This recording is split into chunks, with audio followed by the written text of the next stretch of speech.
సురేష్ చిన్నపటినుంచి చాలా తెలివైనవాడు. కాని అతనికి చదువంటే ఆసక్తి లేదు. తల్లిదండ్రులు ఎంత చెప్పినా పట్టించుకోడు. డబ్బు సంపాదిస్తే చాలు అనుకుని చిన్న వయసులోనే పట్టణానికి వెళ్ళిపోయాడు. పట్టణంలో మొదట మంచి ఉద్యోగం దొరికింది. కాలక్రమంలో స్నేహితుల మాటలు విని చెడు అలవాట్లకు బానిసయ్యాడు. డబ్బు పోయింది, ఉద్యోగం పోయింది, స్నేహితులు కూడా దూరమయ్యారు.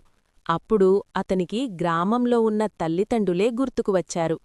అమ్మా దగ్గరికి వచ్చి కన్నీళ్లతో క్షమాపణ కోరాడు. నన్ను క్షమించమ్మా, నేను తప్పు చేశాను. అమ్మ అతని తలపై చెయ్యివేసి, తప్పు తెలిసినవాడే నిజంగా మారతాడు అని చెప్పింది. సురేష్ మళ్లీ చదువుపై దృష్టిపెట్టి ఒక చిన్న వ్యాపారం మొదలుపెట్టాడు. కష్టపడి ఎదిగి తన కుటుంబానికి గర్వకారణమయ్యాడు. తప్పుల్ని ఒప్పుకుని మారితే జీవితం మళ్లీ కొత్త దారిలో నడుస్తుంది. ఇలాంటి మరిన్ని ప్రేరణాత్మక తెలుగు కథల కోసం ఏఐ తెలుగు స్టోరీస్ ఛానల్ను లైక్ చేయండి, షేర్ చేయండి, సబ్స్క్రైబ్ చేయండి.